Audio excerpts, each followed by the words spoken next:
Selamat malam. Ini sedikit bahas. Tadi saya cek postingan ya. Ada yang trouble karena membersihkan IEC, katanya mesin jadi nggak bisa hidup. Dijelaskan secara ketikan memang agak repot juga menjelaskannya.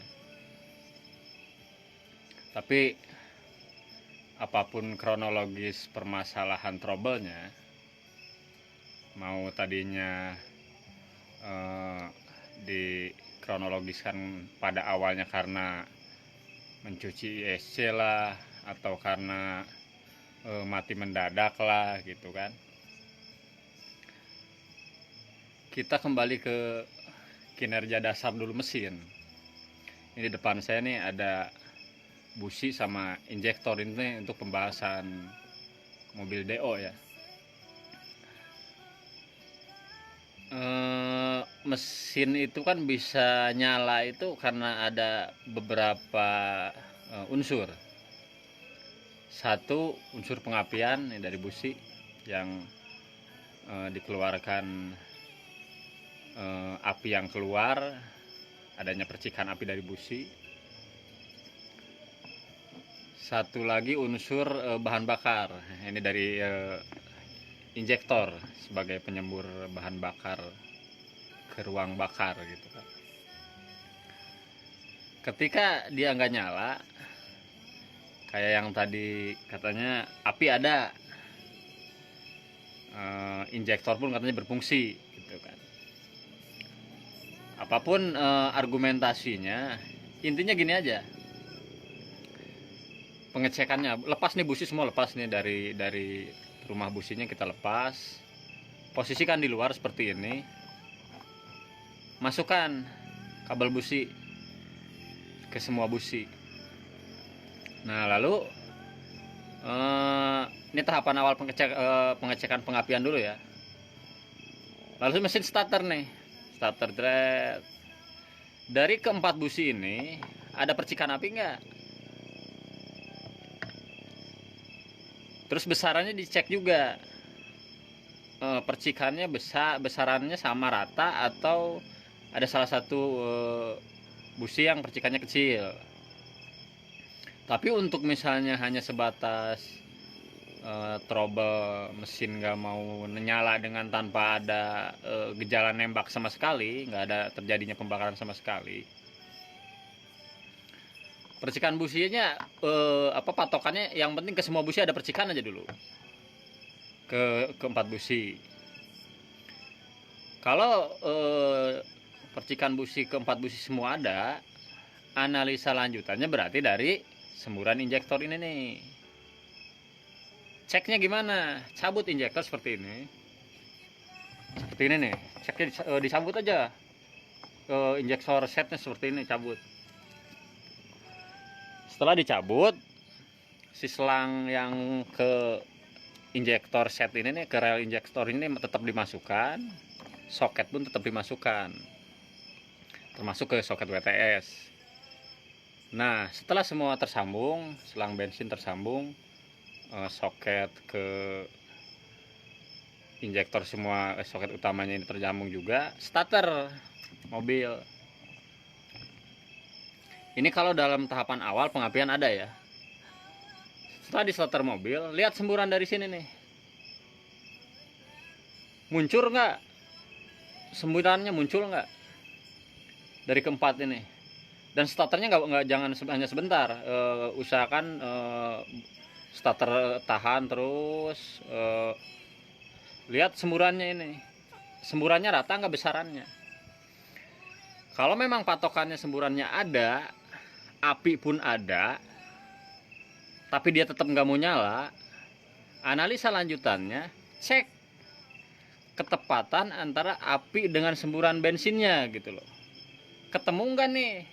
Misalnya injektor nomor 1 dengan percikan api nomor 1, timingnya sama nggak, pas nggak?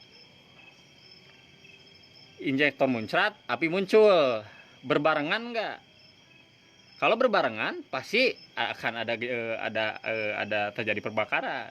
Yang jadi masalah patokannya hanya selalu api ada, injektor nyembur, tapi analisanya nggak menjauh ke timing ketepatannya gitu.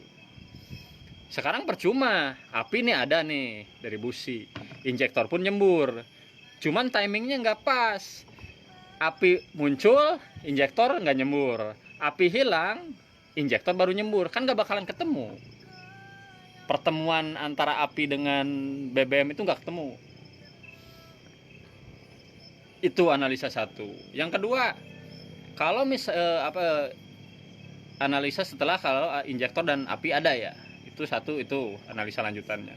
Yang kedua, kalau memang ini semua timingnya pas, injektor satu nyembur ketika busi pun nyala, tapi dia tetap nggak hidup, berarti timing kompresi yang harus dicek.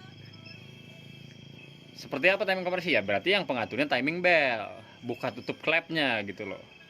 Karena yang mempertemukan di ruang bakar antara api dengan BBM dengan bahan bakar, yang menentukannya kan buka tutup klep. Buka tutup klep itu diatur oleh timing bell. Dicek juga timing bellnya tepat apa tidak topnya, seperti itu. Jadi nggak usah terlalu menjalar kemana-mana analisanya sebetulnya. Mesin nggak mau hidup. Yang pertama dicek apinya dulu. Ngecek api itu nggak bisa hanya sebatas satu busi. Cek juga, buka aja dulu semua businya. Tempelkan busi di atas kap silinder kop. Pasangkan semua kabel busi di starter, lihat percikannya. Terus timing bergilirannya dia mainnya konstan gak, stabil nggak. Jangan satu kadang ada kadang enggak, dua kadang ada kadang enggak gitu, timingnya nggak beraturan. Itu yang kedua, injektor, seperti itu. Jadi jangan terlalu memponis dulu kemana-mana. Patokan hidupnya mesin itu kan ada punya pertemuan antara api dengan busi, api dengan BBM gitu kan. Itu prinsip dasar kerja mobil yang berbahan bakar bensin, seperti itu.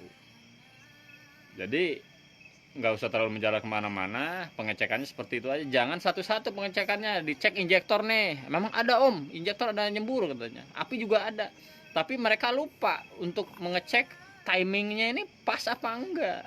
Kalau timingnya tidak pas, banyak kemungkinan. Satu, biasanya yang bikin error timing itu dari injektor. Kalau dari pengapian jarang, karena delco itu kan sifatnya ada sifat mekanikal yang manual ya, putaran rotor. Jadi untuk timing selama struktur susunan kaber busi betul, dia jarang error. Biasanya dari timing injektor. Masalahnya dari mana? Bisa dari soket, sistem perkabelan, ada ground yang error, karena yang memfungsikan injektor timingnya itu bukan positif, bukan arus positif, tapi arus negatif. Errornya bisa ya bisa dari soket, ada koneksi kabel yang tadinya pernah sambungan atau gimana, salah nyambung atau gimana, bisa. Nah, kalau misalnya kabel dalam kondisi normal dan tetek bengeknya, ya berarti kan analisanya kembali lagi ke pengatur injektor ini menyemburnya, timing semburannya itu dari mana? Dari delco. Delco yang memutarkan siapa? Yang memutarkan delco itu kan noken as. Noken as yang memutarkan siapa? Timing bell. Berarti balik lagi ke top engine-nya, top timing bell-nya pas atau tidak gitu. Seperti itu satu masalah, katanya tadi mobil nggak hidup padahal semburan injektor ada, api ada. Nah, ada lagi masalah trouble ini kita udahin dulu ya. Masalah tadi mesin nggak mau nyala itu analisa awalnya seperti itu dulu, jangan kemana-mana. Nah, sekarang nih masalah RPM telah turun. Katanya settingan detek bengeknya udah pas, dan segala macam bidangnya udah ini katanya, tapi RPM masih tetap telah turun. Aduh, sementara azan maghrib azan isya kita rehat sejenak, kita off dulu sejenak. Untuk sementara itu aja dulu penjelasan tentang tadi mesin DOHC. Gara-gara betulin ISC, bersihin ISC katanya jadi nggak mau hidup. Nanti kita lanjut lagi live nya. Terima kasih.